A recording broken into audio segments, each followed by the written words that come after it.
Welcome, সকলকে স্বাগতম আমাদের ইমপ্রুভ এডুকেশন এর চ্যানেলে, যেখানে আমরা আজকে মাধ্যমিক 2027 ছাত্রছাত্রীদের জন্য জীবনবিজ্ঞানের দ্বিতীয় লেকচার নিয়ে এসেছি, যেখানে আমরা জীবজগতের নিয়ন্ত্রণ ও সমন্বয় অর্থাৎ প্রথম অধ্যায়ের বাকি যে পার্টটা আছে সেই পার্টটা নিয়ে আলোচনা করব।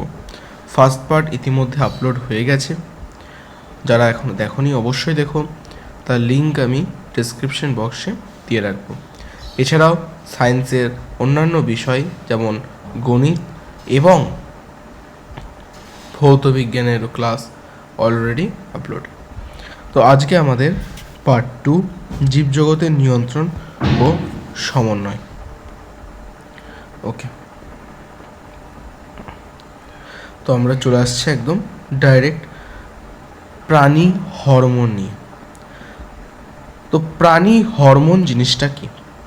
অ্যাকচুয়ালি আমরা যখন উদ্ভিদ হরমোন পড়েছিলাম, হরমোনস এবং যে এনজাইম, এই দুটোর মধ্যে তো ডিফারেন্স আছে, এই দুটো তো এক নয়, এই দুটো আলাদা। তো আমি সেই দরকে আর আসছি না। আমরা হরমোন সম্পর্কে বেশ কিছু জিনিস পড়েছিলাম, উদ্ভিদ হরমোনের বৈশিষ্ট্য পড়েছিলাম, বাট আমাদের অ্যানিমাল, তো অ্যানিমালের মধ্যে কি হরমোন রয়েছে? আমাদের হরমোন বলতে আমাদের বলে না যে যখন আমাদের 14 কি 15 ইয়ার্স এজ হয় তখন আমাদের হরমোনের ডিসব্যালেন্স হয়, আমাদের বয়ঃসন্ধি কাল যেটাকে বলা হয়। তো এটা কি জিনিসটা? এটা কি কোনো লিকুইড ফর্ম, কোনো সলিড ফর্ম নাকি? না, হরমোনস হচ্ছে অ্যাকচুয়ালি একটা জৈব রাসায়নিক পদার্থ। সেটা কি, কোথা থেকে খরিত হয়, কি করে, কাজ কি?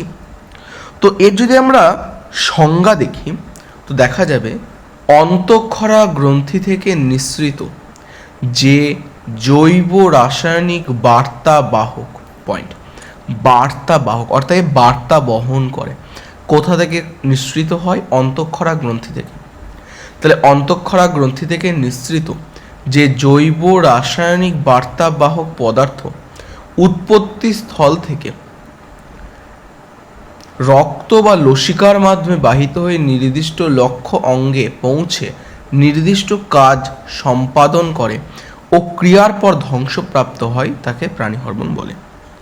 অর্থাৎ আমরা এই সংজ্ঞাটা থেকে 4টে জিনিস পেলাম। প্রথম হচ্ছে প্রাণী হরমোনের যদি বৈশিষ্ট্য বলে তো অন্তঃক্ষরা গ্রন্থি থেকে এটা নিঃসৃত হয়, এরা স্বল্প মাত্রায় ক্রিয়াশীল হয় এবং এদের কিন্তু ফিডব্যাক নিয়ন্ত্রণ রয়েছে। এটা কি, আমি এটা পরে আলোচনা করছি, আপাতত কোশ্চেন মার্ক। এরপর হচ্ছে এরা ক্রিয়ার পর ধ্বংসপ্রাপ্ত হয়। এবার ফিডব্যাক নিয়ন্ত্রণ জিনিসটা কি? ফিডব্যাক নিয়ন্ত্রণ জিনিসটা কি? অ্যাকচুয়ালি ফিডব্যাক মানে ধরো আমরা এই ভিডিওটা তোমরা দেখছো, তো এই ভিডিওটা ভালো হলো না খারাপ হলো তার প্রতি তোমার যে উত্তর বা তোমার যা মতামত, এটাকে তো আমরা ফিডব্যাক বলি নর্মালি। তো হরমোনের ক্ষেত্রেও ফিডব্যাক রয়েছে। এটাকে কি বলবো না, সংজ্ঞা হিসাবে সাধারণত কোনো হরমোনের ক্ষরণ মাত্রা অপর একটি হরমোনের দ্বারা নিয়ন্ত্রিত হয়। অর্থাৎ ধরো এ এবং বি দুটো হরমোন, বি বেশি ক্ষরিত হবে না কম ক্ষরিত হবে, এটা কির ওপর নির্ভর করছে? না, বি নির্ভর করছে এর ওপর। এ যদি বেশি ক্ষরিত হয় বি তবেই ক্ষরিত হবে, এ যদি কম ক্ষরিত হয় বি তবে কম ক্ষরিত হবে। অর্থাৎ বি এর ওপর নির্ভরশীল। অর্থাৎ ব্যাপারটা হচ্ছে মা মামার বাড়ি যাবে, এবার মা মামার বাড়ি যাবে তবে আমি যাব, মা যদি না যায় আমি একা যাব না। তো এই যে আমি মায়ের উপর নির্ভরশীল, এই জিনিসটাকে বলা হয় ফিডব্যাক নিয়ন্ত্রণ। তাহলে ফিডব্যাক নিয়ন্ত্রণ দুটো আছে, একটা পজিটিভ রয়েছে, একটা নেগেটিভ রয়েছে। পজিটিভ, হাইপোথ্যালামাস থেকে যদি TRH হরমোন নিঃসৃত হয়, TRH এর পুরো নাম হচ্ছে থাইরোট্রপিন রিলিজিং হরমোন, যেটা অগ্র পিটুইটারি থেকে ক্ষরিত হয়। তো যাই হোক, এটা আমি পরে পড়বো। তো হাইপোথ্যালামাস থেকে অতিরিক্ত যদি TRH ক্ষরিত হয়, অ্যান্টি পিটুইটারি থেকেও ক্ষরিত হবে, থাইরয়েড থেকেও ক্ষরিত হবে, এবং থাইরয়েড থেকে তাহলে কি ক্ষরিত হবে অ্যাকচুয়ালি T3 এবং T4। আমাদের T4 রয়েছে থাইরক্সিন অ্যাকচুয়ালি, যেটাকে আমরা থাইরয়েড হরমোন বলে থাকি, যাই হোক এটাকে থাইরক্সিন বলা হয়। তাহলে থাইরয়েড থেকে দুটো হরমোন ক্ষরিত হবে, T3 T4। আর নেগেটিভ রয়েছে, যদি T4 এর পরিমাণ বেড়ে যায় হঠাৎ, তাহলে কি হবে, T4 এর পরিমাণ যদি বেড়ে যায় তাহলে আমাদের হাইপোথ্যালামাস থেকে TRH বেরোবে না, তাহলে অগ্রপিটুইটারি বা অ্যান্টেরিয়র পিটুইটারি থেকেও বেরোবে না, তাহলে থাইরয়েড থেকেও বেরোবে না। মানে অলরেডি তো আমাদের T4 রয়েছে, অলরেডি আমাদের T4 এর পরিমাণ বেশি, তাহলে কি T4 আর রিলিজ হবে না? তাহলে যদি T4 রিলিজ না হয়, এর আগে কি কাজ ছিল, অ্যান্টিপিটুইটারি থেকে TSH ক্ষরণ করা, সেটাও হবে না। তার আগে কি কাজ ছিল, হাইপোথ্যালামাস থেকে TRH ক্ষরণ করা, সেটাও হবে না। কিন্তু যদি ঘাটতি থাকে তা সেক্ষেত্রে হবে T4 ক্ষরিত হবে। কীভাবে ক্ষরিত হবে, প্রথমে হাইপোথ্যালামাস থেকে TRH ক্ষরিত হবে, তারপর অ্যান্টিরিয়র পিটুইটারি থেকে TSH ক্ষরিত হবে, তারপরে থাইরয়েড থেকে ক্ষরিত হবে। অর্থাৎ এই সমগ্র জিনিসটাকে বলছে ফিডব্যাক নিয়ন্ত্রণ। এটা মাধ্যমিক রেসপেক্টে খুব গুরুত্বপূর্ণ। প্রশ্ন আসবে ফিডব্যাক নিয়ন্ত্রণ কি, একটা উদাহরণ। তো এক্ষেত্রে দুটো উদাহরণ দিতে হবে। এবার হচ্ছে অন্তঃক্ষরা গ্রন্থি এবং বহিঃক্ষরা গ্রন্থি। অন্তঃক্ষরা অর্থাৎ একটা হচ্ছে নালিকাবিহীন, অর্থাৎ অন্তঃক্ষরা গ্রন্থি কোনো নালিকা থাকে না, কিন্তু বহিঃক্ষরা গ্রন্থির নালিকা থাকে। অন্তঃক্ষরা গ্রন্থি হরমোন ক্ষরণ করে, বহিঃক্ষরা গ্রন্থি উৎসেচক, লালা, অশ্রু ক্ষরণ করে। এবং দুটো যেটা করে সেটা যে অগ্নাশয় এবং শুক্রাশয়, ডিম্বাশয়, এগুলো জনন গ্রন্থি বা জনন নালী বলতে পারি। তো এই 1 নম্বরের প্রশ্নগুলো আসতে পারে। বেশ, এরপর আমাদের আসছে পরের স্লাইড, 3 নম্বর স্লাইড। এই নোটগুলো আমরা তোমরা টেলিগ্রাম জয়েনে পেয়ে যাবে, টেলিগ্রাম চ্যানেলে জয়েন করবে, পেয়ে যাবে সব। এবার আমরা আসবো সেটা হচ্ছে এন্ডোক্রাইনাল গ্ল্যান্ডস। এন্ডোক্রাইনাল গ্ল্যান্ডস বলতে অ্যাকচুয়ালি এন্ডোক্রাইন গ্ল্যান্ডস আমরা জানি। এন্ডোক্রাইন মানে হচ্ছে অন্তঃক্ষরা গ্রন্থি। অন্তঃক্ষরা গ্রন্থি অর্থাৎ যে সকল গ্রন্থিগুলো আমরা এখনই পড়লাম, অর্থাৎ যে সকল গ্রন্থিগুলো নালিকা নেই বা নালিকাবিহীন, তাদেরকে বলছে অন্তঃক্ষরা গ্রন্থি। তো আমাদের এই চ্যাপ্টারে মেনলি সেই বিষয় নিয়ে আলোচনা হবে।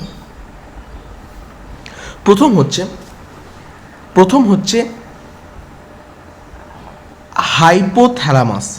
হাইপোথ্যালামাস থেকে কি নিয়ন্ত্রিত হয়? হাইপোথ্যালামাস থেকে ADH রিলিজ হয়, অক্সিটোসিন রিলিজ হয়।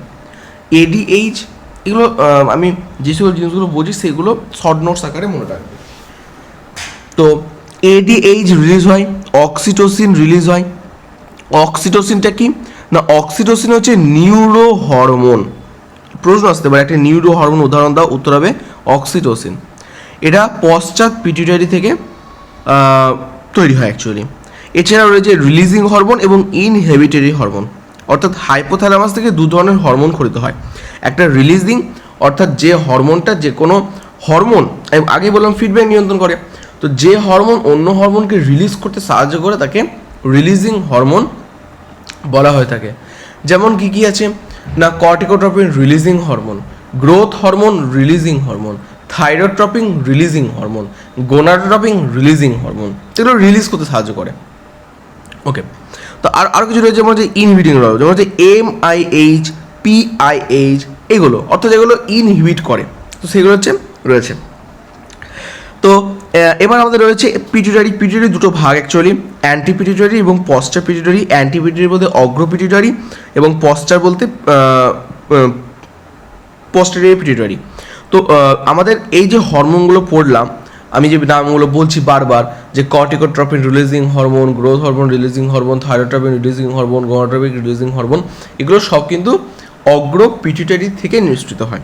অর্থাৎ অ্যান্টেরিয়রি পিটুইটারি থেকে রিলিজিং হয়। কিন্তু তাহলে পশ্চাৎ পিটুইটারি থেকে কি নিয়ন্ত্রিত হয় না, পশ্চাৎ পিটুইটারি থেকে দুটো হরমোন মেনলি কাজ করে। একটা হচ্ছে ADH আর একটা হচ্ছে অক্সিটোসিন। এবার এই ADH এবং অক্সিটোসিন বিষয়ে করা কথা বলে রাখি, এদের ভূমিকাটা কি। প্রথমত এডিএইচ হরমোন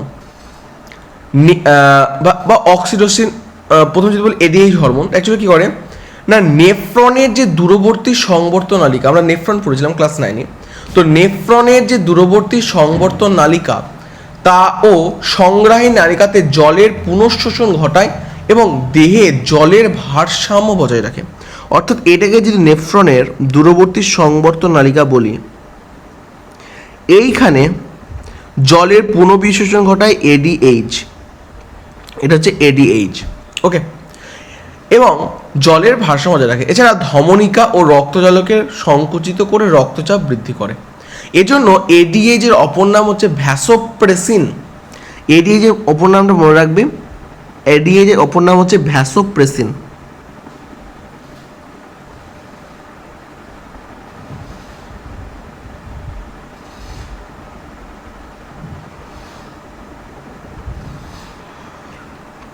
ভ্যাসোপ্রেসিন, ওকে।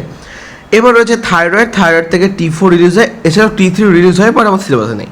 আচ্ছা, এরপর চলে আসে অ্যাড্রিনাল। অ্যাড্রিনাল থেকে অ্যাড্রিনালের মেডুলা। মেডুলা থেকে অ্যাড্রিনালিন একটা খরিত হয়, একটা নর অ্যাড্রিনালিন খরিত হয়, এর কাজগুলো দরকার আছে অবশ্যই। আচ্ছা, প্যানক্রিয়াস। প্যানক্রিয়াস থেকে খরিত হয় আলফা কোষ, বিটা কোষ এবং ডেল্টা কোষ। সেখান থেকে আলফা কোষ থেকে গ্লুকাগন, বিটা থেকে ইনসুলিন এবং ডেল্টা কোষ থেকে সোমাটোস্ট্যাটিন খরিত হয়। আচ্ছা, প্যানক্রিয়াস মানে হচ্ছে অগ্নাশয়, অ্যাকচুয়ালি প্যানক্রিয়াস মানে হচ্ছে বাংলায় হচ্ছে অগ্নাশয়। আর একটা হচ্ছে গোনার্স। গোনার্স বলতে হচ্ছে জনন গ্রন্থি, অর্থাৎ আমাদের ক্ষেত্রে মেল এবং ফিমেলের ক্ষেত্রে তো জনন গ্রন্থি আলাদা। তো মেলের ক্ষেত্রে একটু টেস্টিস হয় বা আমরা যেটা বলি সুক্রাস হয়, এবং ফিমেলের ক্ষেত্রে আমরা যেটা বলি ওভারি বা ডিম্বাশয়। তো এটা লেডিকেরা আন্তঃকোষ থেকে নির্গত এবং এখানে টেস্টোস্টেরন খরিত হয়। আচ্ছা, মনে রাখবে ছেলেদের ক্ষেত্রে দুটো হরমোন খরিত হয়, একটা হচ্ছে টেস্টোস্টেরন আর মেয়েদের ক্ষেত্রে দুটো, একটা হচ্ছে ইস্ট্রোজেন আর একটা হচ্ছে প্রোজেস্টেরন। ওকে ওকে, এরপর তৃতীয় স্লাইড, সরি ফোর্থ স্লাইড। এরপর হচ্ছে হরমোন এবং কাজ। আচ্ছা, এখানে আমি সমস্ত জিনিসগুলোকে খুব ছোট্ট আকারে বলে দিয়েছি, তো আমি এইগুলোকে আমি বোঝাবো না, তবে আমি আরও সহজভাবে কিছু জিনিস বলে দেবো। তোমরা এগুলো রিভিশন পারপাস এই নোটসগুলো ব্যবহার করবে, বাট আমি তোমাদেরকে বলে দিচ্ছি কী কী জিনিস আমাদের এখান থেকে দরকার আছে। দেখো, আমাদের বেশ কিছু হরমোনের কাজ জানতে হবে। এবার হরমোনের সমস্ত যদি কাজ জানতে হয় তাহলে তো মাথা খারাপ হবে, কারণ আমাদের দেহে অনেক প্রচুর হরমোন রয়েছে, তো সকলের কাজ কিন্তু জানতে হবে না। আমাদের বিশেষ কিছু কাজ জানতে হবে এবং মাধ্যমিক রেসপেক্টে যে সকল কাজগুলো আরও গুরুত্বপূর্ণ সেগুলো জানতে হবে, তাহলে জিনিসটা কিন্তু আরও সহজ হবে। যেমন, আর এগুলো 2 নম্বরের প্রশ্ন হবে, তাই দুটো করে কাজ অ্যাটলিস্ট জানলেই হবে। প্রথম যেটা জানতে হবে সেটা হচ্ছে অ্যাডিনোকর্টিকোট্রপিক হরমোন বা ACTH। ACTH হরমোনটা কি, যেগুলো একটু আনকমন সেগুলো আমি বলে দিচ্ছি। তো ACTH হরমোনটা হচ্ছে অ্যাকচুয়ালি এটা অগ্রপিটুইটারির কর্টিকোট্রপ কোষ থেকে নিঃসৃত হয়। এর কাজটা কি কি না, অ্যাড্রিনাল গ্রন্থির কর্টেক্সের গ্লুকোকর্টিকয়েড হরমোন সংশ্লেষ করা এবং নিঃসরণকে উদ্দীপিত করা। এছাড়াও অ্যাড্রিনাল গ্রন্থির বৃদ্ধি ও ক্ষরণ নিয়ন্ত্রণ করা। আচ্ছা, এর বেশি ক্ষরণ এবং অধিক ক্ষরণে কী কী রোগ হয়? বেশি ক্ষরণে যে রোগটা হয় সেটা হচ্ছে কুসিং বর্ণিত রোগ, এবং কম ক্ষরণে যে রোগটা হয় সেটা হচ্ছে অ্যাডিশন বর্ণিত রোগ। এই কটা জিনিস জানতে হবে। এরপরে যে গ্রোথ হরমোন। আচ্ছা, গ্রোথ হরমোন মানে আমরা বুঝতে পারছি গ্রোথ নিয়ে ব্যাপার, আমরা ছোটো থেকে পড়ে আসছি। আমাদের বন্ধু যারা একটু হাইটে শর্ট বা বেশি, তাদেরকে আমরা বলি যে তার গ্রোথ হয় না। তো এটা কি, এটা অ্যাকচুয়ালি হয় গ্রোথের জন্য বা গ্রোথ হরমোনের জন্য। তো গ্রোথ হরমোনের কাজটা কি না, একটা তো বোঝা গেল যে বৃদ্ধি করা, কিন্তু ক্লাস 10-এ এভাবে লিখলে হবে না। কি লিখতে হবে না, প্রোটিন সংশ্লেষ ও সঞ্চয়ের দ্বারা দেহের স্বাভাবিক বৃদ্ধি ঘটানো, এবং এটি প্রধানত অস্থি, তরুণাস্থি এবং পেশির বৃদ্ধি ঘটে। এছাড়াও কী করে, রক্তে শর্করার মাত্রা বাড়ায়, শর্করা বলতে গ্লুকোজ এর মাত্রা বাড়ায়। এর বেশি ক্ষরণ বা কম ক্ষরণে কি হয়, বেশি ক্ষরণে অতিরিক্ত বেড়ে যায়। অনেক বন্ধুবান্ধব আছে, তাদেরকে বলা হয় জাইগ্যান্টিজম বা অ্যাক্রোমেগালি। আর যেটা স্বল্প ক্ষরণে যেটা হয় সেটা হচ্ছে বামনত্ব বা ডোয়ার্ফিজম। অ্যাকচুয়ালি আমি এই যে হরমোনগুলো বলছি এখন মতো এসিটিএইচ এবং জিএইচ বললাম, তো এইগুলোর প্রধানত উৎসটা একটু ইম্পর্টেন্ট, দুটো করে কাজ এবং কম ক্ষরণ বেশি ক্ষরণ, এর কি রোগ হয় এই কটা জানতেই হবে। তোমরা চাইলে একটা ছক করে নেবে, আমি সমস্ত কিছু একটা এই স্লাইডের মধ্যে দিয়ে দিচ্ছি, তোমরা এটাকে ছক করে নিতে পারো বা এখান থেকে পড়তে পারো। আচ্ছা, নেক্সট চলে আসি, সেটা হচ্ছে আমাদের থাইরয়েড স্টিমুলেটিং হরমোন। কথাটা শুনেই thyroid stimulating hormone, thyroid stimulating hormone অর্থাৎ থাইরয়েডকে যে স্টিমুলেট করে, তাহলে এর কাজ কি হতে পারে? এক, থাইরয়েড গ্রন্থিকে T3 T4 ক্ষরণে উদ্দীপিত করা। 2 নম্বর, থাইরয়েড গ্রন্থির সাধারণ বৃদ্ধি এবং ক্ষরণ নিয়ন্ত্রণ করা। হয়ে গেল। পরবর্তী হচ্ছে জিটিএইচ এর ভূমিকা। আচ্ছা, এবার আমি লিখে দিচ্ছি একটা জায়গাতে কোনগুলো করতে হচ্ছে। তাহলে প্রথম হচ্ছে ACTH, 2 নম্বর হচ্ছে GH, 3 নম্বর হচ্ছে TSH, থাইরয়েড স্টিমুলেটিং হরমোন। আচ্ছা, 4 নম্বর যেটা হচ্ছে সেটা হচ্ছে বললাম GTH বা গোনাডোট্রপিন রিলিজিং বা গোনাডোট্রপিন হরমোন। তো এই হরমোনের কাজটা কি? না, এটা আমাদের যে সমস্ত কি বলবো FSH, LH, ICSH, LTH, prolactin hormone রয়েছে সেগুলোকে নিঃসরণ করা। আচ্ছা, এখানে আমি যে নামগুলো বললাম সেগুলো কিসের সঙ্গে জড়িত? প্রথম হচ্ছে কি বললাম, আমি বললাম FSH, এরপরে বললাম FSH এর পর বললাম LH, এরপরে বললাম ICSH, এরপরে বললাম আমাদের হচ্ছে LTH। এইগুলো সমস্ত মেল এবং ফিমেলের জনন গ্রন্থির সঙ্গে সম্পর্কিত, মেল এবং ফিমেলের জনন গ্রন্থির সঙ্গে সম্পর্কিত। এর ফুল ফর্ম দিতেই পারে। FSH এর মানে হচ্ছে follicle stimulating hormone, follicle stimulating hormone. LH মানে হচ্ছে লিউটিনাইজিং হরমোন।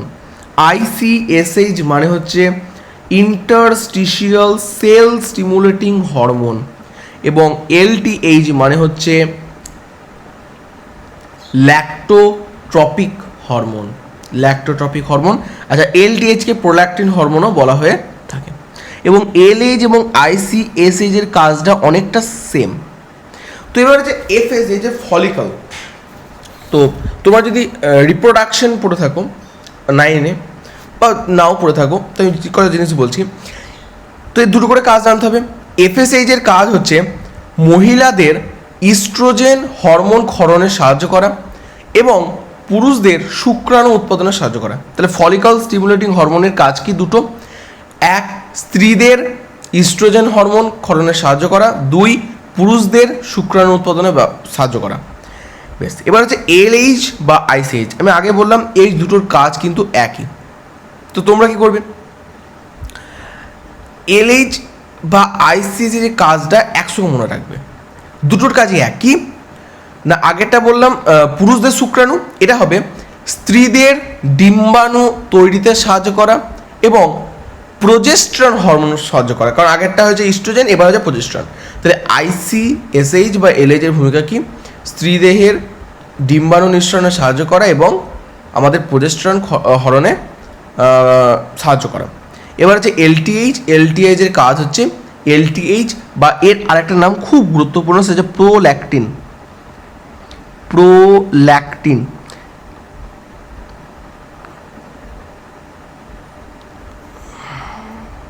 আচ্ছা, এটা প্রোল্যাক্টিন।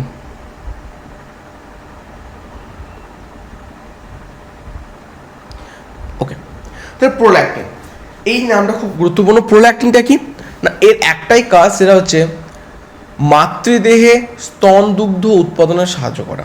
মাতৃদেহে স্তন স্তন দুগ্ধ উৎপাদনে সাহায্য করা এবং পিত্তগ্রন্থি যাতে নষ্ট না হয় তার দেখা করা। আচ্ছা, এইগুলো ছিল আমাদের অগ্র পিটিউটারির যে হরমোন সেগুলো নিঃসরণের কাজ। এগুলো হচ্ছে অগ্র পিটিউটারির।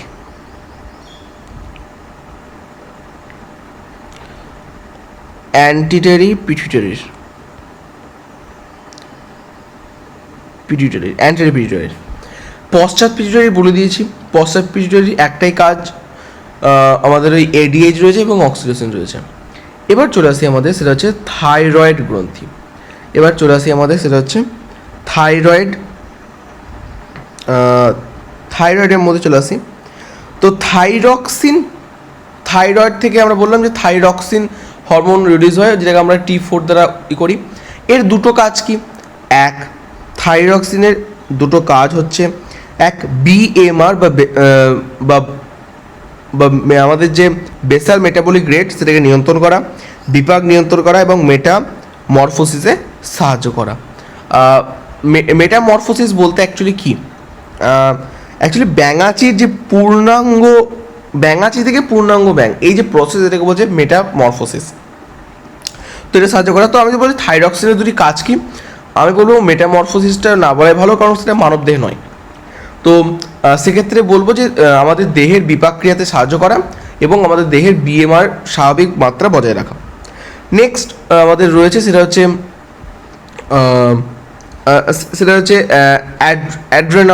অ্যাড্রেনালিন রয়েছে। আমি বললাম অ্যাড্রেনাল থেকে দু ধরনের হরমোন খরিত হয়, একটা হচ্ছে অ্যাড্রেনালিন, একটা হচ্ছে নর অ্যাড্রেনালিন। অ্যাড্রেনালিনের কাজ হচ্ছে আমাদের হৃৎপিণ্ডের স্পন্দন, হাড় এ সকল রক্তচাপ বাড়ায় এবং গ্লুকোজের পরিমাণ বৃদ্ধি করে।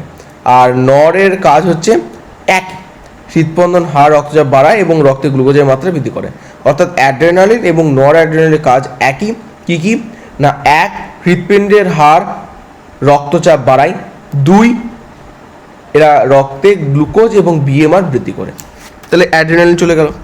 আচ্ছা, এবার যেটা রয়েছে সেটা হচ্ছে অগ্নাশয় গ্রন্থি। অগ্নাশয় গ্রন্থিতে তিনটে কোষ রয়েছে, আলফা কোষ, বিটা কোষ এবং ডেল্টা কোষ। সেখান থেকে তিন ধরনের হরমোন খরিত হয়। একটা হচ্ছে ইনসুলিন, একটা হচ্ছে ইনসুলিন, গ্লুকাগন এবং সোমাটোট্রপিন। তো যার মধ্যে ইনসুলিন এবং গ্লুকাগনটা দরকার আছে। আমি সবথেকে গুরুত্বপূর্ণ জায়গা বলছি, এখান থেকে সেরকম প্রশ্ন আসে না। কি আসবে? ইনসুলিন রক্তের গ্লুকোজের মাত্রা হ্রাস করে এবং গ্লুকাগন রক্তের গ্লুকোজের মাত্রা বৃদ্ধি করে। প্রশ্ন আসবে যে একটা দেহে গ্লুকোজের স্বাভাবিক মাত্রা এত, হয়তো বললো 80, কিন্তু তার আছে 40, তাহলে সেক্ষেত্রে কোন হরমোন ক্ষরণ করতে হবে? আছে দরকার 80 আর আছে 40, অর্থাৎ বাড়াতে হবে। সেক্ষেত্রে তাদের গ্লুকাগন হরমোনের ডেফিসিয়েন্সি রয়েছে, এটা লিখতে হবে। এইগুলোই প্রশ্ন আসে। তাহলে ইনসুলিন রক্তের গ্লুকোজের মাত্রা কমায়, গ্লুকাগন রক্তের গ্লুকোজের মাত্রা বাড়ায়। এবার গোনাডাল যেটা আছে, ইস্ট্রোজেন, টেস্টোস্টেরন এবং প্রোজেস্টেরন। তো টেস্টোস্টেরন বললাম মেল, ইস্ট্রোজেন ফিমেল এবং প্রোজেস্টেরন হচ্ছে আমাদের ফিমেলই পড়ছে। অ্যাকচুয়ালি প্রোজেস্টেরনটা খরিত হয় কখন? প্রোজেস্টেরনটা খরিত হয় আমাদের যখন সে প্রেগনেন্ট হয় এবং প্রেগনেন্টের সময় আমাদের যে প্ল্যাসেন্টা থাকে বা অমরা, বাংলা যেটা বলে অমরা, সেটা সাহায্য করে। এবং পার্চুরেশন মানে হচ্ছে মানে সেটাকে ডেলিভারি করা, পার্চুরেশন মানে ডেলিভারি করা, সেটাতে সাহায্য করে। তো এইটা হচ্ছে প্রোজেস্টেরনের কাজ। আচ্ছা, এরপরে যেটা রয়েছে সেটা একদম চলে আসি। এবার হচ্ছে স্নায়ুতন্ত্র। তার আগে কিছু জিনিস বলে দেওয়া ভালো, সেটা হচ্ছে বেশ কিছু রোগ রয়েছে, যেমন হচ্ছে বামনত্ব বললাম, বামনত্ব হলো। এছাড়াও রয়েছে আমাদের বহুমূত্র বা ডায়াবেটিস। আচ্ছা, ডায়াবেটিস দু ধরনের হয়, ডায়াবেটিস দু ধরনের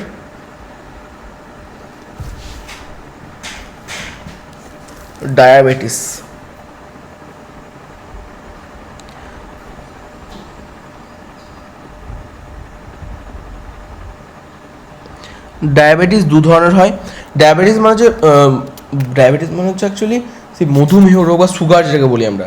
তো দু ধরনের ডায়াবেটিস হয়, একটা হচ্ছে ডায়াবেটিস মেলিটাস, একটা হচ্ছে ডায়াবেটিস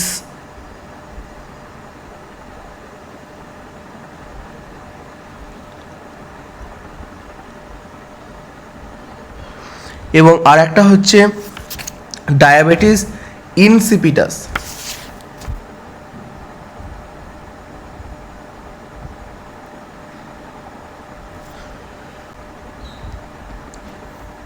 সিপিডাস।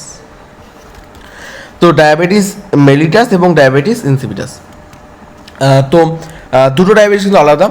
যেটা ডায়াবেটিস ইনসিপিটাস সেটা কেন হয় না হাইপোথ্যালামাসে টিউমার আঘাত বা এনকেফ্যালাইটিস রোগের প্রভাবে হয়ে থাকে, এবং এটা কি হয় না আমাদের বৃক্কীয় নালীতে জলের পুনঃশোষণ ক্ষম হয়, কম ঘনত্বের তরলমাত্রার হয়, ঠিক আছে, ডিহাইড্রেশন দেখা যায়, প্রভৃতি দেখা যায়। আর মধুমেহ বা ডায়াবেটিস এইটা হচ্ছে অ্যাকচুয়ালি আমাদের মেন ডায়াবেটিস, যেটা আমরা সুগার বলি, এটাকে আমরা সুগার বলে চিনি, আর এটা হচ্ছে বহুমূত্র।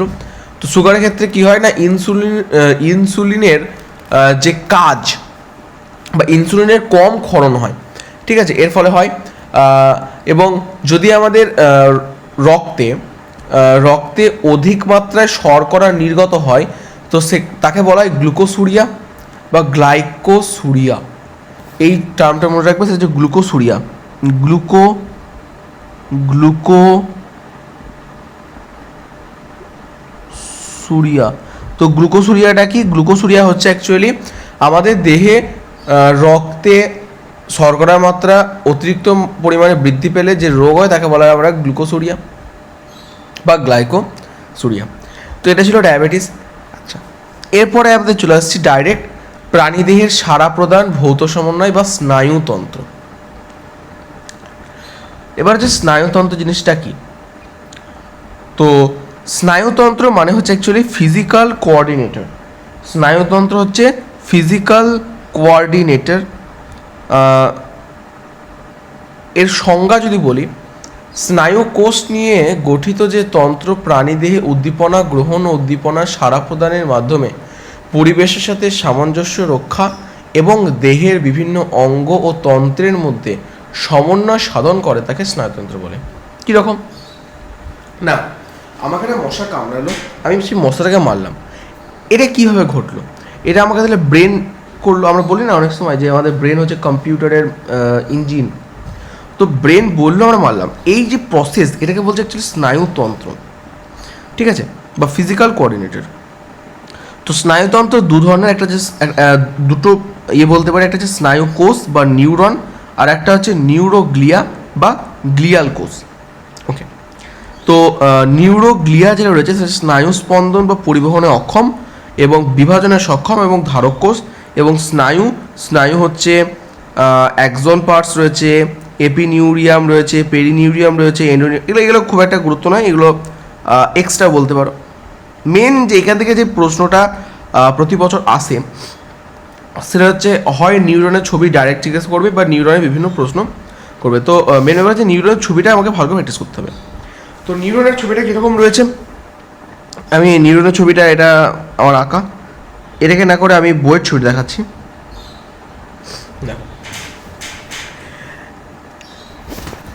আমি প্রথমে নিজে আঁকছি। এই একটা নিউরন গেল, এই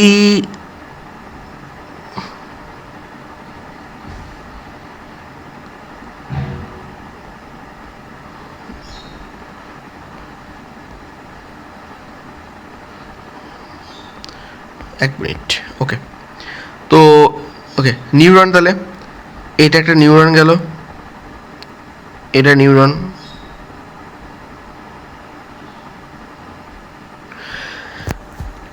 নিউরনের এই যে পার্টগুলো বেরিয়ে থাকে এইগুলোকে বলা হচ্ছে ডেনড্রাইট বা ডেনড্রন। ডেনড্রনের একটা পার্টকে ডেনড্রাইট বলে। তাহলে এই যে এগুলোকে বেরিয়ে থাকে এগুলোকে বলা হয় ডেনড্রন। এবং এর মধ্যে থাকে গোল করে সেটা হচ্ছে নিউক্লিয়াস। নিউক্লিয়াসের পাশে এমনি এমনি এমনি এমনি দাগ দাগ করে থাকে, সেইগুলোকে কি বলা হয় না, সেইগুলোকে বলা হচ্ছে আমাদের মাইটোকন্ড্রিয়া। এবং এখানে বেশ কিছু ফোটা ফোটা ফোটা ফোটা ফোটা ফোটা ফোটা ফোটা দানা থাকে, সেইগুলোকে বলা হয় নিজেলস দানা। তাহলে কী থাকলো না ডেনড্রন, নিউক্লিয়াস, মাইটোকন্ড্রিয়া, নিজেল দানা, এই জিনিসটাকে বলা হচ্ছে কোষ দেহ বা সেল বডি। এবার আসছে আমাদের বাকি পার্ট। এই যে লম্বা পার্ট এটাকে বলা হচ্ছে আমাদের অ্যাক্সন, এবং অ্যাক্সনের ঠিক এই খাঁজটা যেখান থেকে অ্যাকচুয়ালি সেল বডি থেকে আমাদের অ্যাক্সন তৈরি হচ্ছে সেটাকে বলছে অ্যাক্সন হিল্ক। এবং সেখানে তো যে কোনো জিনিস আমরা মোচড়াই তার একটা দাগ দেখা যায়, সেই দাগটা দেখা যাবে, সেই দাগটাকে বলছে নিউট্রোফাইব্রিল, সেই দাগটাকে বলে নিউট্রোফাইব্রিল। আচ্ছা, অ্যাক্সনের যে প্রথম লেয়ার সেটাকে বলা হয় অ্যাক্সোলেমা, এবং অ্যাক্সোলেমাকে ঘিরে থাকে কে? অ্যাক্সোলেমাকে ঘিরে থাকে সোয়ান কোষ, এগুলোকে অনেক সোয়ান কোষ ঘিরে থাকে, সোয়ান কোষ ঘিরে থাকে, সোয়ান কোষ ঘিরে থাকে। সোয়ান কোষের ভিতরে গোল গোল গোল গোল দানা থাকে, সেগুলোকে বলা হচ্ছে আচ্ছা সোয়ান মায়োলিন আবরণী। আচ্ছা,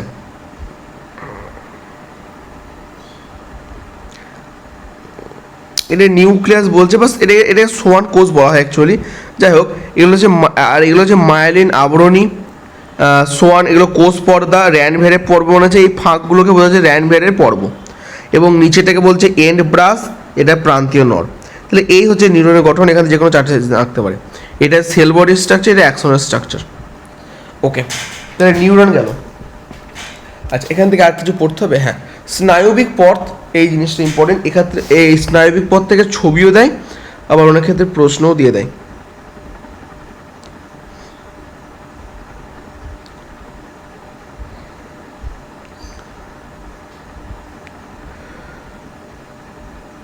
স্নায়বিক পথ বা প্রতিবর্ত ক্রিয়া এবং পথ, দেখো তাহলে স্নায়বিক পথ জিনিসটা কি না, যে পথের মাধ্যমে কোনো একটা সংকেত গ্রহণ করে আমরা তার পক্ষে কাজটা করি, সেই পথটাকে বলছে অ্যাকচুয়ালি স্নায়বিক পথ। অর্থাৎ আমাকে মশা কামড়ালো, আমার গায়ে কামড়ালো, তাহলে মশা হাতে কামড়ালো, সেই নিউরনটা আমার মস্তিষ্কে গেল, মস্তিষ্ক আমার হাতে পাঠালো, হাত দিয়ে আমি মারলাম। এই যে পথ, এটাকে বলছে অ্যাকচুয়ালি প্রতিবর্ত পথ। এই ছবিটা কীরকম হবে? স্নায়বিক পথ বা নিউরাল পাথওয়ে এর ছবিটা যদি আমরা লিখি, তো এটাকে এইভাবে লেখা যেতে পারে যে প্রতিবর্তক, এটাকে বলা হয় প্রতিবর্ত ক্রিয়া বা প্রতিবর্ত পথ।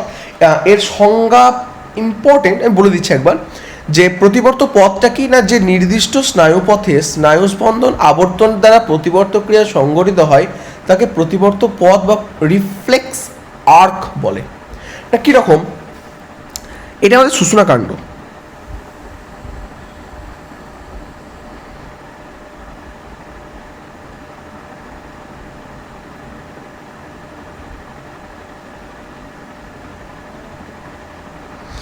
এটা সূচনাকাণ্ড,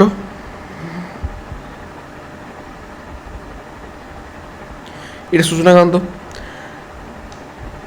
আমাদের। এটা হচ্ছে গ্রাহক, এটা গ্রাহক। এখান থেকে নিউরন গেল, এইটাকে বলছে সংবেদী নিউরন। এখান থেকে পৃষ্ঠীয় স্নায়ুতন্ত্রে গেল, এইখানে ঢুকলো, এখান থেকে বেরিয়ে এলো। এবার কিন্তু আমাদের এটা সহযোগী নির্মাণ অ্যাকচুয়ালি, এখান থেকে আমাদের গেল কারক, এটা হচ্ছে কারক অঙ্গ। এই যে পথ, এটাকে বলছে অ্যাকচুয়ালি আমাদের স্নায়ু প্রতিবর্ত পথ।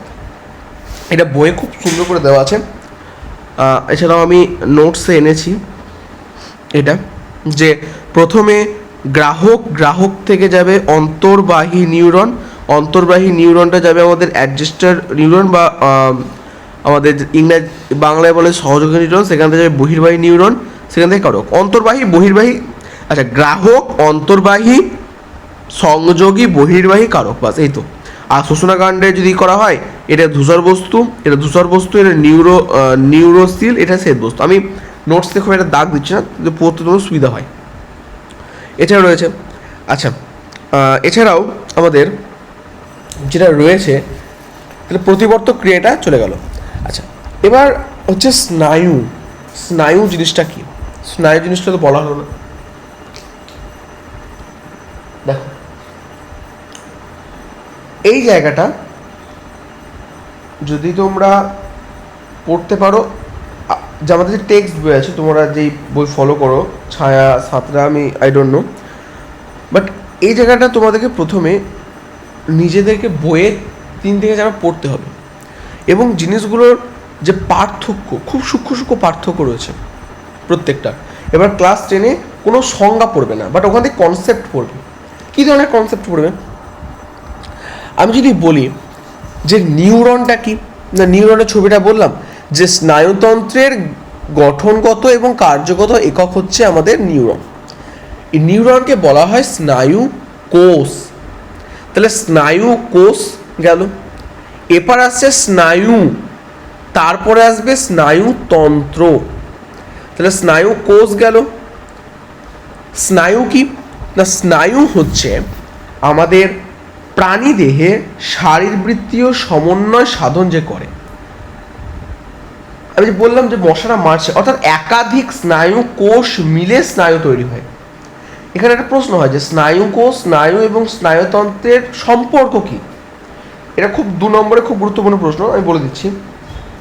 স্নায়ুতন্ত্র হলো একটা কঠিন বা জটিল প্রকৃতির একটা গঠন। অসংখ্য স্নায়ু কোষ একত্রীকরণ হয়ে স্নায়ু গঠন করে, এবং স্নায়ুর যে নার্ভ, নিউরন, সেগুলো কেবলমাত্র অ্যাক্সন দ্বারা গঠিত।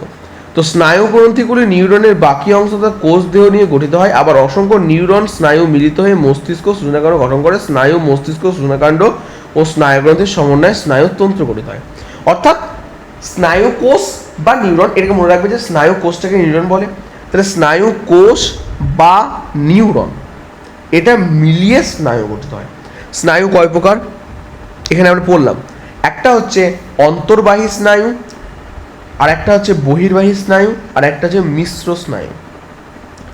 অন্তর্বাহী স্নায়ুকে বলা হয় অ্যাফারেন্ট নার্ভ, বহির্বাহীকে বলা হয় এফারেন্ট নার্ভ, মিশ্র স্নায়ুকে বলা হয় মিক্স নার্ভ। অন্তর্বাহীর একটা উদাহরণ হচ্ছে অ্যালফ্যাক্টরি নার্ভ, বহির্বাহীর একটা উদাহরণ হচ্ছে ট্রক্লিওর নার্ভ, এবং মিশ্র স্নায়ুর একটা উদাহরণ হচ্ছে ফেসিয়াল নার্ভ। বাস, কমপ্লিট। এবার আছে এই জায়গাটা এগুলো বেশি পড়তে যাবে না, আমি যেগুলো বলে দিলাম টেক্সট বইটা 2-3 পড়বে, এবং যে প্রশ্নগুলো বলছি এখান থেকে আমি 2টো প্রশ্ন বললাম এখনো পর্যন্ত। যে স্নায়ুর প্রকারভেদ 3টে ভাগ আছে, অন্তর্বাহী, বহির্বাহী, মিশ্র স্নায়ু, একটা করে উদাহরণ। আর স্নায়ু কোষ এবং স্নায়ুদের সম্পর্কটা কি না, একাধিক স্নায়ু কোষ নিয়ে স্নায়ু গঠিত হয়। অ্যাকচুয়ালি স্নায়ু কোষ বলতে নিউরনকে বোঝায়। আচ্ছা, এবার হচ্ছে আমাদের হচ্ছে সাইন্যাপস। সাইন্যাপস কি না, সাইন্যাপস হচ্ছে অ্যাকচুয়ালি সাইন্যাপস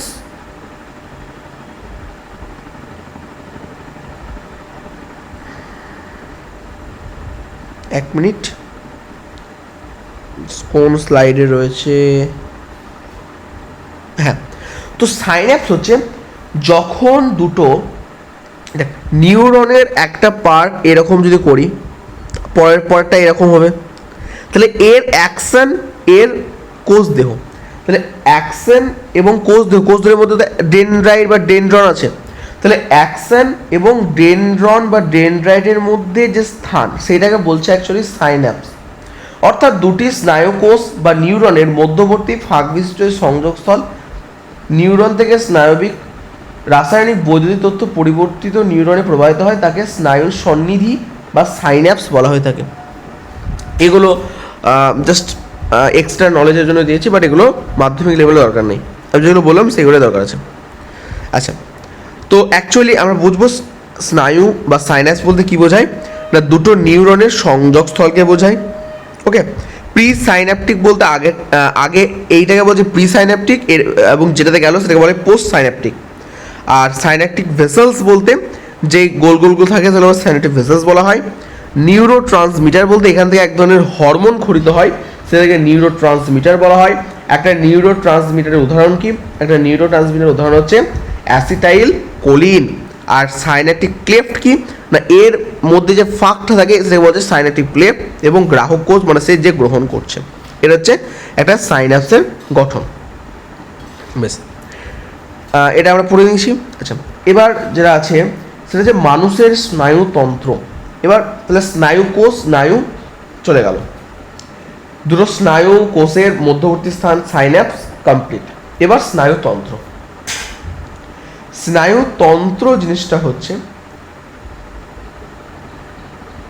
আমাদের এখানে যদি আমরা পড়তে চাই অনেক নাম আছে, তো এই নামগুলো কিন্তু মনে থাকবে না।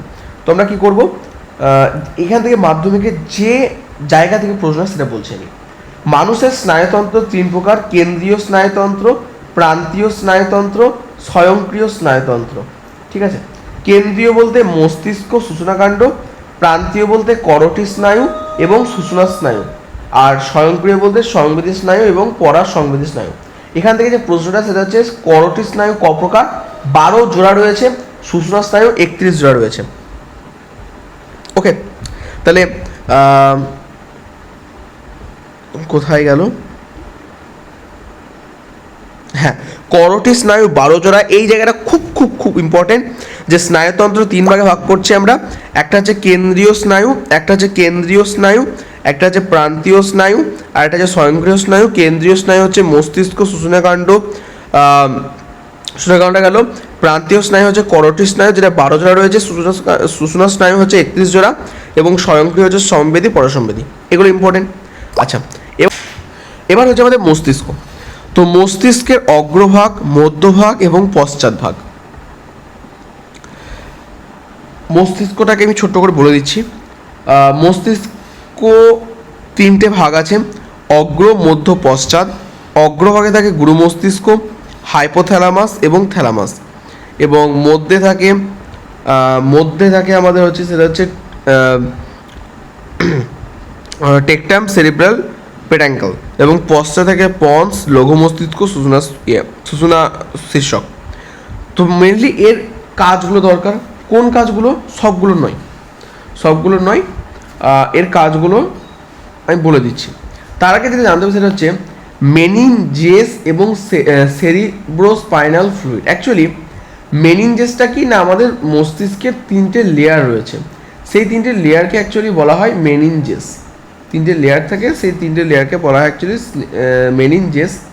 এবং সেরিব্রোস্পাইনাল ফ্লুইড বা সিএসএফ কি না, আমাদের 4টে মস্তিষ্ক রয়েছে, সেই মস্তিষ্কের মধ্যে একটা অর্ধতরল পদার্থ থাকে, যাতে আমাদের মানে আমরা গাড়িতে বা কবজার ক্ষেত্রে কি তেল দিই না, যাতে এটা কি বলবো মসৃণ হয়, লুব্রিক্যান্ট হিসেবে ব্যবহার হয়, সেভাবে আমাদের মস্তিষ্ক থাকে, সেটা সিএসএফ বা সেরিব্রোস্পাইনাল ফ্লুইড। আচ্ছা, এরপরে রয়েছে প্রতিবর্ত ক্রিয়া, যেটা পড়ানো হয়ে গেছে। আচ্ছা, আমি এই নোটসের মধ্যে সমস্ত কিছু ইনক্লুড করে দিয়েছি, আমি ওগুলোকেই সামারাইজ করে নিজের মতো করে বলছি। তোমরা এগুলো শুনবে খুব মন দিয়ে, দরকার পড়লে একবার জায়গায় 2বার শুনবে, কিন্তু নোটসগুলোকে যেন খুব সুন্দরভাবে মুখস্থ করো, এবং আমি যেগুলো বলছি সেগুলো এক্সট্রা, সেগুলো পড়ো, বা না পারলে না ছেড়ে দেওয়া, অসুবিধা নেই। আর বইটাকে অবশ্যই 1-2বার করে রিডিং মেরো। বই মাধ্যমিকের ক্ষেত্রে টেক্সট বই খুব ইম্পর্ট্যান্ট। আচ্ছা, করোটি স্নায়ুর প্রকৃতি, এগুলো মনে রাখতে পারলে মনে রাখবে, আমি লিখে দিয়েছি for all types of students. CSF বলে দিলাম। মেনিনজেস হচ্ছে 3টে, হ্যাঁ মেনিনজেসের 3টে পার্ট আছে: ডুরা ম্যাটার, অ্যারকানয়েড ম্যাটার এবং পায়া ম্যাটার। ডুরা ম্যাটার একদম আউটসাইড, অ্যারকানয়েড ম্যাটার মিডিলে, এবং পায়া ম্যাটার থাকে ইনসাইডে। তো এগুলোটা কমপ্লিট, এগুলো কমপ্লিট, প্রতিবর্ত ক্রিয়া কমপ্লিট হয়ে গেছে। হ্যাঁ, এবার আসছে যেটা হচ্ছে চোখ। চোখ জিনিসটা কি না, চোখ আমাদের হচ্ছে অ্যাকচুয়ালি যে জ্ঞানেন্দ্রিয় আলোক উদ্দীপনা গ্রহণ ও দর্শনে সাহায্য করে, তাকে আমরা চোখ বলি। তো চোখের ছবিটা পরীক্ষা আসে, চোখ এবং নিউরন এই দুটোর মধ্যে একটা আছে। আগের বার যেটা এসেছিল সেটা এবছর আসবে না, তার বাকিটা পড়বে। বাট সেভাবে পড়াটা ঠিক নয় অ্যাকচুয়ালি, কারণ সাজেস্টিভ পড়াটা আমার মতে খুব একটা এফেক্টিভ হয় না, কারণ কনসেপ্ট যদি সব ক্লিয়ার থাকে তাহলে আমার মনে হয় ফুল মার্কস পাওয়াটা ইজি হয়। কারণ ধরো আগের বার চোখ এসেছিলো, আমি জাস্ট ধরে নিলাম, তো এবার আমি যদি চোখ ছবি না করি, কিন্তু হয়তো চোখ থেকে এমন একটা শর্ট কোশ্চেন দিল যেটা ছবিতেই বোঝা যায়, তো সেটা পারলাম না। তো তার জন্য সব কিছু করে রাখা ভালো। হ্যাঁ, পরীক্ষার আগে যেটা ইম্পর্টেন্ট সাজেস্টিভ সেগুলো অবশ্যই দরকার, পরীক্ষার আগে সাজেশন দরকার লাস্ট মিনিটের জন্য, বাট এখন সব কিছু পড়াই ভালো। তো চোখের বিভিন্ন গঠন রয়েছে, সেটা চোখের ছবি থেকে বলে দেবো। তার আগে বলে দিই, চোখ থেকে যে প্রশ্নটা বারবার আসে সেটা হচ্ছে একনেত্র দৃষ্টি এবং দ্বিনেত্র দৃষ্টি কি? একনেত্র দৃষ্টি মানে হচ্ছে যে দৃষ্টিতে দুটো চোখ আছে কিন্তু তারা যে দৃষ্টিতে দুটি চোখ আছে এবং দুটো ছবি তৈরি হচ্ছে, মানে আমার দুটো চোখ, আমি এক চোখে এই দিকটা দেখছি আর এক চোখে ওই দিকটা দেখছি, সেই রকম চোখকে বলা হয় একনেত্র চোখ। আর দ্বিনেত্র হচ্ছে আমাদের উন্নত, অর্থাৎ দুটো চোখ কিন্তু একই জিনিস দেখছি, এটাকে বলছি দ্বিনেত্র চোখ। চোখের উপযোজন কি? তো আমাদের সামনে একটা খুব বড় জিনিস চলে এলো, আমরা কি করি? চোখটাকে একটু ছোট করি। এই যে আমরা বস্তুটাকে দেখার জন্য চোখের যে পরিবর্তন করি, এটাকে বলছি চোখের উপযোজন। এবার দুটো রোগ আছে, একটা হচ্ছে মায়োপিয়া, একটা হচ্ছে হাইপারপিয়া। তো মায়োপিয়াটা কি? মায়োপিয়া হচ্ছে অক্ষিগোলকের আকার স্বাভাবিকের থেকে বড় হয়ে গেলে কি হয়, চোখের রেটিনাতে যে প্রতিবিম্ব সেটা গঠিত হয় না এবং অস্পষ্ট হয়। তার জন্য কি করা হয় না, আমাদের অবতল লেন্স ব্যবহার করা হয়, অবতল লেন্সে চশমা ব্যবহার করা হয়। আর হাইপারপিয়াটা কি? অক্ষিগোলকের আকৃতি ছোট হয়ে গেলে। তাহলে দুটো জিনিস, মায়োপিয়া এবং হাইপারমেট্রোপিয়া। মায়োপিয়া মানে হচ্ছে অক্ষিগোলকের আকৃতি বড় হয়ে যাওয়া, হাইপারমেট্রোপিয়া মানে হচ্ছে অক্ষিগোলকের আকৃতি ছোট হয়ে যাওয়া। মায়োপিয়ার ক্ষেত্রে নিকট দৃষ্টি দেখতে পাওয়া যায় না, হাইপারমেট্রোপিয়ার ক্ষেত্রে দূরের দৃষ্টি দেখতে পাওয়া যায় না। মায়োপিয়ার ক্ষেত্রে অবতল লেন্স ব্যবহার করা হয়, হাইপারমেট্রোপিয়ার ক্ষেত্রে উত্তল লেন্স ব্যবহার করা হয়, বাস কমপ্লিট। আর এরপর রয়েছে একটা যে চোখের ছানি পড়ে, যারা বয়স্ক হয়ে যায় চোখের ছানি পড়ে, তাদের জন্য একটা মানে কি বলবো, ছানি অপারেশন করা হয়, যেটাকে যে টার্মটা হচ্ছে সেই টার্মটা হচ্ছে ফ্যাকোইমালসিফিকেশন। এটা একটা পদ্ধতি যে ছানি অপারেশনের। আচ্ছা, আর যেটা রয়েছে সেটা হচ্ছে, তাহলে চোখটা চলে গেল। আচ্ছা, চোখের ছবিটা আমি দেখিয়ে দিই একবার। এটা চোখ, আমরা বলছি মানে অক্ষিগোলক জিনিসটা কি? এই যে গোল জিনিসটা রয়েছে,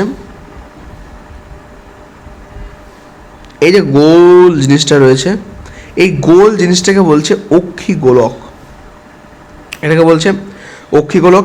এই জায়গাটাকে বলছে ভিট্রিয়াস প্রকোষ্ঠ, এটাকে বলছে পশ্চাৎ প্রকোষ্ঠ, এই জায়গাটাকে বলছে, এটাকে বলছে অগ্র প্রকোষ্ঠ।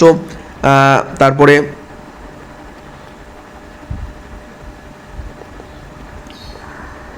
ঠিক আছে, এই জায়গাটাকে বলছে, এটাকে বলছে ফেবিয়া বা পিদিবিন্দু। তারপরে এই নার্ভটাকে বলছে অপটিক নার্ভ, এটাকে বলছে অন্ধবিন্দু। এটা হচ্ছে রেটিনা, কর্ডিনেট স্ক্লেরা। এটাকে বাড়িতে ভালো করে প্র্যাকটিস করবে, না হলে আমি পরবর্তীতে শর্ট প্রশ্ন করার সময় আমি এটাকে হাতে এঁকে বুঝিয়ে দেবো। এটা হচ্ছে কনজাংটিভা, এটা কর্নিয়া, এটা আইরিস, তারন্ধ্র, পশ্চাৎ প্রকোষ্ঠ। এগুলো বোঝানোর কিছু নেই, ছবিটা একটু প্র্যাকটিস করতে বাড়িতে।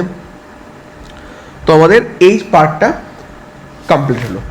বেশ, এবার আমাদের হচ্ছে গমন এবং চলন। ওকে,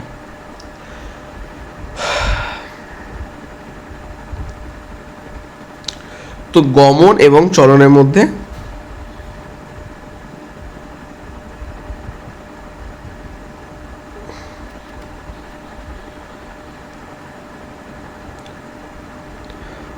ওকে, অলরেডি 40-50 মিনিট হয়ে গেল।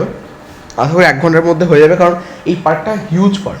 আগে আমি 30 মিনিটের মধ্যে ভিডিওর মধ্যে আগেটা কমপ্লিট করেছি।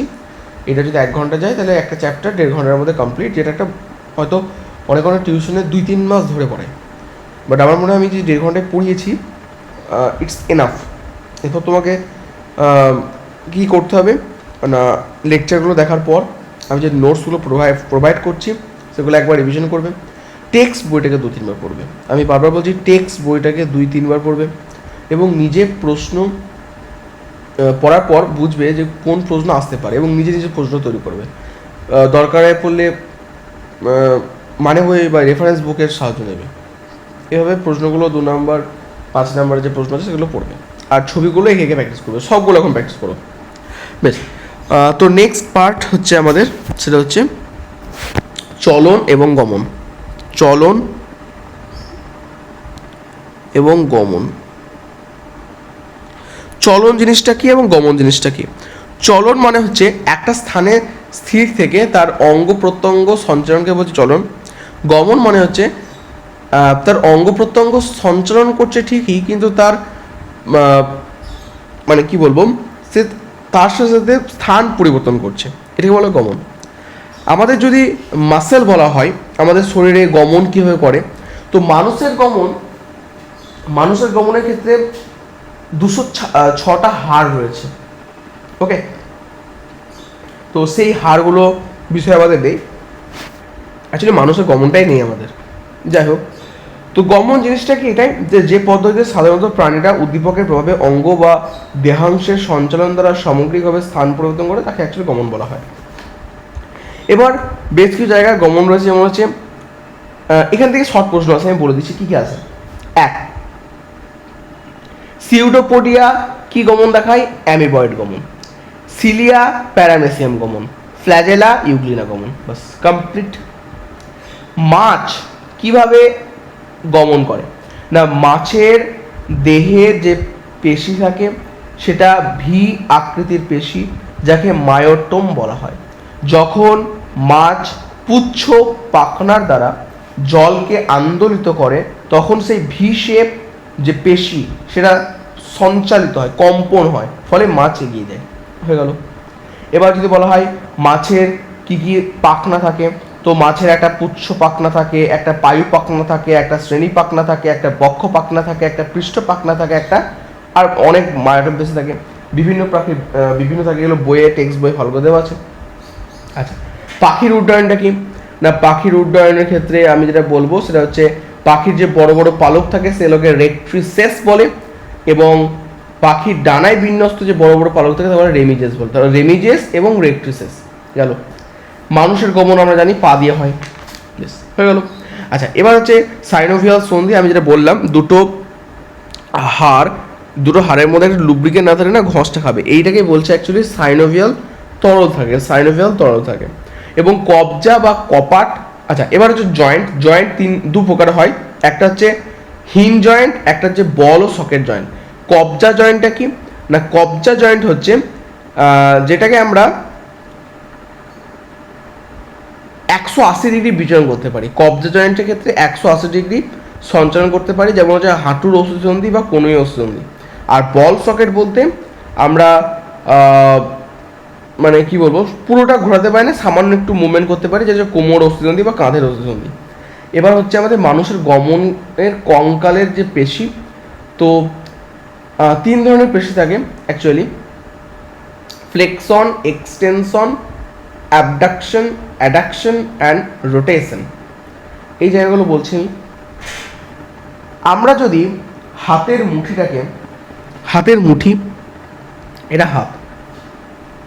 এটা হাত রয়েছে, যদি আমরা এই দিকে গমন করি, এটাকে বলা হচ্ছে ফ্লেক্সন। যদি নিচে নামাই তাকে বলা হয় এক্সটেনশন। এবার একটা হাত থেকে যদি আমি নিচে নামাই, সেটাকে বলা হয় অ্যাডাকশন। হাতটাকে উপরে ওঠাই, সেটাকে বলা হয় অ্যাবডাকশন। আর হাতটাকে যদি ঘোরাই তাকে বলা হয় রোটেশন। বাস, কমপ্লিট। তাহলে flexion, extension, abduction, addiction, rotation, 4টি জিনিস হয়ে গেল। এবার এক্ষেত্রে কী কী পেশি দরকার সেগুলো মনে থাকলে মনে পড়বে। বেশ, এই যে জিনিসগুলো পড়ালাম সেগুলো আমি বলবো না যে 100% পড়িয়ে দিলাম, আমি 95 to 97% আমি পড়িয়ে দিলাম। বাকিটা তোমরা টেক্সট বই পড়ো। আমি যেগুলো আটকাতে পারে তোমাদের কনসেপ্টে সেগুলো বেশি জোর দিলাম, আর তোমরা রিডিং পড়ো, দেখো সব বুঝতে পেরে যাবে আশা করি যা বোঝালাম। আর আমি যে নোটসগুলো প্রোভাইড করলাম, এই নোটসগুলো করে এইগুলো তোমরা একবার করে হলেও রিডিং মারো, যেগুলো মনে হচ্ছে একটু টাফ ছেড়ে দাও, যদি বইয়ে না থাকে ছেড়ে দাও। যেমন তোমরা এই নামগুলো যদি না পারো তো ছেড়ে দাও, অসুবিধা নেই, পারলে অবশ্যই করো, বাট এইগুলো করতেই হবে, ঠিক আছে? তো আজকের ভিডিওটা এটুকুই। ধন্যবাদ সকলকে ইমপ্রুভ এডুকেশনের তরফ থেকে। আজকে জীবনবিজ্ঞানের প্রথম অধ্যায়টা কমপ্লিট হয়ে গেল। ফার্স্ট সেমেটিভে মেবি আর একটা আছে ক্রোমোজোমের জায়গাটা, ওটা আমি করে দেবো। তোমরা জানোই আমরা ফার্স্ট সেমেটিভকে অতটা গুরুত্ব করছি না, আমরা মাধ্যমিকটাকেই মেনলি টার্গেট নিয়ে চলছি। তো এই ক্লাসগুলো অবশ্যই মন দিয়ে করো, তার সাথে সাথে টেক্সট বইটা পড়ো, এবং আমি বলবো যে নোটস যেগুলো দিলাম সেগুলো প্র্যাকটিস করো, এবং আমাদের যদি নোটসগুলো পাওয়ার জন্য অবশ্যই টেলিগ্রাম চ্যানেলে জয়েন হয়ে যেও, ইমপ্রুভ এডুকেশন বলে। তো দেখা হচ্ছে অন্য কোনো ভিডিওতে। Tata, bye bye.